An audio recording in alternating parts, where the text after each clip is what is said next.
محترم ناظرین، السلام علیکم ورحمۃ اللہ وبرکاتہ۔ قبر میں کیا حالات ہوں گے؟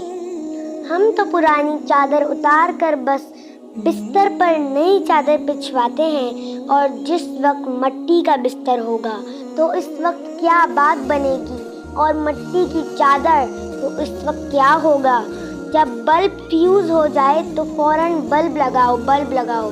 وہ کیا دن ہوگا جب اندھیرے کے گھر میں جا پڑیں گے۔ یہاں گھنٹی لگی ہوئی ہے، نوکر کو بلائیے، وہ فوراً آ جاتا ہے۔ وہ کیا دن ہوگا، نہ کوئی سن سکے گا نہ کوئی سنا سکے گا۔ تو کتنا خوفناک انجام ہے۔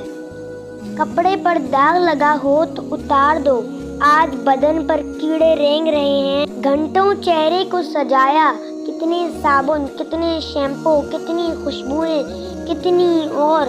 وہ کیا دن ہوگا، ان کی آنکھوں کو کیڑے کھا رہے ہوں گے اور اسی پر چل رہے ہوں گے۔ پورا وجود کیڑوں کی غذا ہو چکا ہوگا، ان کیڑوں کو دوسرے کیڑے کھا رہے ہوں گے۔ افحسبتم انما خلقناکم عبثا، میرے بندوں تمہیں کیا ہو گیا ہے؟ کیسے زندگی گزار رہے ہو کہ جیسے تمہیں آزاد پیدا کیا گیا ہے۔ تم پر کوئی نگہبان نہیں ہے، تمہیں خبر نہیں ہے۔ وما یلفظ من قول لدیہ رقیب عتید، تمہاری زبان کا ہر بول میں لکھ رہا ہوں۔ بلا وارسلنا لدیہم یکتبون، میرے فرشتے تمہارے ہر بول کو لکھ رہے ہیں۔ تو اللہ تعالیٰ کی کھلی کتاب ہمیں بتا رہی ہے، تمہارا ہر بول لکھا جاتا ہے۔ یعلم خائنۃ الاعین، تمہاری آنکھ غلط دیکھتی ہے وہ بھی لکھا جاتا ہے۔ وما تخفی الصدور، تمہارے اندر میں غلط جذبات پیدا ہوتے ہیں وہ بھی لکھا جاتا ہے۔ وما خلقنا السماء والارض وما بینہما لاعبین، زمین آسمان اور جو کچھ اس میں ہے میں نے کوئی کھیل کود لیے تو نہیں پیدا کیا۔ اگر مجھے کھیل کا کوئی تماشا بنانا ہی ہوتا تو اپنے پاس بناتا۔ موت کے وقت فرما برداروں سے فرشتوں کا سلوک۔ جب کوئی نیک مرد یا عورت دنیا سے رخصت ہوتا ہے تو ملک الموت اس کے سرہانے کھڑے ہو کر کہتے ہیں، اے پاک روح جو پاک جسم میں تھی، باہر آؤ۔ کہا تمہیں بشارت ہو باغات کی، پھولوں کی، خوشبوؤں کی، اور تجھے بشارت ہو کہ تیرا رب تجھ پہ راضی ہو چکا ہے، اب کبھی تجھ پہ ناراض نہ ہوگا۔ یہ وہ وقت ہوتا ہے جب ملک الموت اسے پیشکش کرتا ہے، کہو تو واپس بھیج دیا جائے۔ وہ کہتا ہے، نہیں، میں دکھوں کے گھر واپس نہیں جاتا، مجھے آگے لے چل، اور آگے کی منزلیں اللہ تعالیٰ اس پر آسان کر دیتا ہے۔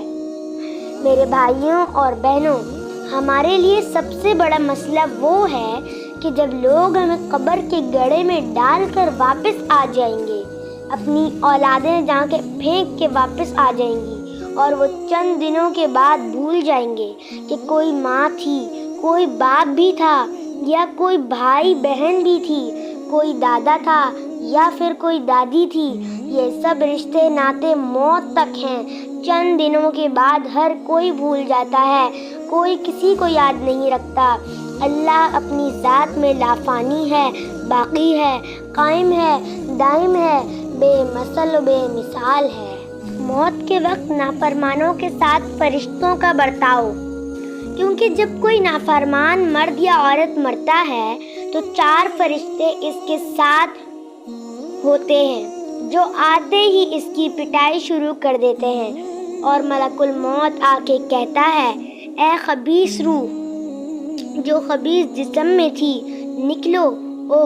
اس وقت آخرت کھل چکی ہوتی ہے، پتلیاں بھر جاتی ہیں، بولنا بند ہو جاتا ہے، ملک الموت کی آوازیں سنائی دینے لگتی ہیں، اپنوں کی آوازیں بند ہو جاتی ہیں، انسان فرشتوں کو دیکھنے لگتا ہے، اپنے نظر آنا بند ہو جاتے ہیں۔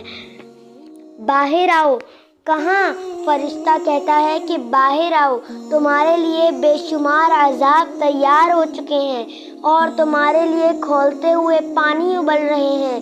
اور تمہارے لیے کانٹے والی جھاڑیوں کا پھل تیار ہے۔ کڑوے پھل کھولتے ہوئے پانی اور عذاب کے بے شمار شکلیں تمہارے لیے تیار ہیں۔ اس وقت ہر انسان یہ تمنا کرتا ہے کہ میری پکی توبہ۔ اوپر سے جواب آتا ہے، بس ختم، یہ مہلت اب گئی۔ تمہیں اتنی زندگی تو ملی تھی کہ تم اگر توبہ کرنا چاہتے تو کر سکتے تھے۔ اب جب شمع بجھ رہی ہے تو کہتے ہو میری توبہ۔ اب وقت آ گیا تو اس کی حسرتوں کا کوئی پیمانہ نہیں جس سے اس کو بیان کیا جا سکے۔ اس کے بعد عذاب پھر اور خوفناک ہوتے چلے جاتے ہیں۔